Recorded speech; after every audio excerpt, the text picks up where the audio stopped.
সংবিধান লঙ্ঘন করে, সেনা আইন লঙ্ঘন করে অবৈধভাবে ক্ষমতা দখল করার পর শেষ সময়েও অতিরিক্ত বল প্রয়োগ আর রক্তপাতের মাধ্যমে ক্ষমতা ধরে রাখতে চেয়েছিলেন শেখ হাসিনা।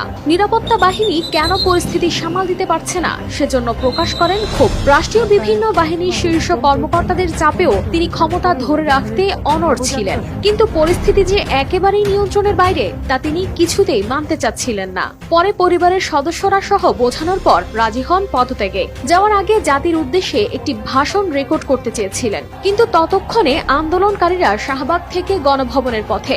দেরি করলে গণভবন থেকে বের হওয়ার সময় নাও পাওয়া যেতে পারে। এই বিবেচনায় শেখ হাসিনাকে সময় বেঁধে দেওয়া হয় ৪৫ মিনিট।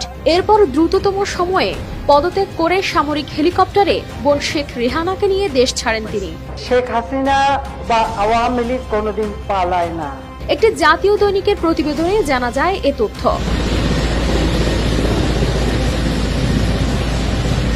আওয়ামী লীগের সভাপতি শেখ হাসিনা টানা চতুর্থবারের মতো প্রধানমন্ত্রী হিসেবে শপথ নেন চলতি বছরের ১১ জানুয়ারি। তবে ক্ষমতা গ্রহণের ৭ মাসের মাথায় করতে হলো পদত্যাগ।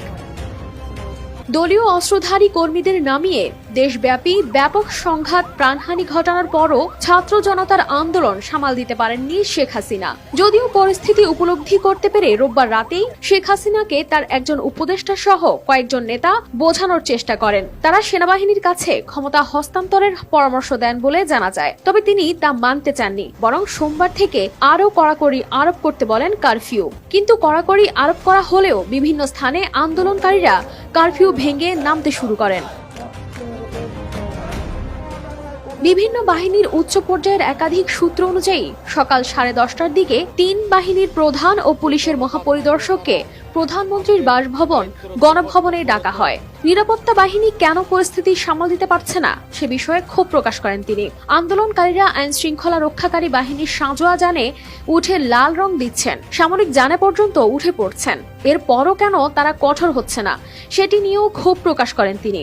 এছাড়া বিশ্বাস করে এই কর্মকর্তাদের শীর্ষ পদে বসিয়েছেন সেটাও উল্লেখ করেন তিনি।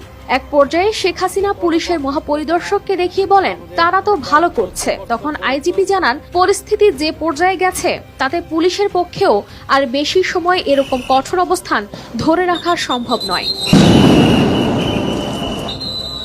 ওই সময় শীর্ষ কর্মকর্তাদের পক্ষ থেকে বোঝানোর চেষ্টা করা হয় বল প্রয়োগ করে সামাল দেওয়া যাবে না এই পরিস্থিতি, কিন্তু শেখ হাসিনা সেটি মানতে চাচ্ছিলেন না। তখন কর্মকর্তারা শেখ রেহানার সঙ্গে আরেক কক্ষে আলোচনা করেন। তাকে পরিস্থিতি জানিয়ে শেখ হাসিনাকে বোঝাতে অনুরোধ করেন। শেখ রেহানা এরপর আলোচনা করেন শেখ হাসিনার সঙ্গে, কিন্তু তিনি ক্ষমতা ধরে রাখতে অনড় থাকেন। এক পর্যায়ে বিদেশে থাকা সজীব ওয়াজেদ জয়ের সঙ্গেও ফোনে কথা বলেন একজন শীর্ষ কর্মকর্তা। তারপর জয় তার মায়ের সঙ্গে কথা বললে পদত্যাগে রাজি হন তিনি। পরে বঙ্গভবনে পদত্যাগের আনুষ্ঠানিকতা শেষ করে বেলা 2:30টার দিকে সামরিক হেলিকপ্টারে ছোট বোন সহ ভারতের উদ্দেশ্যে উড্ডয়ন করেন শেখ হাসিনা।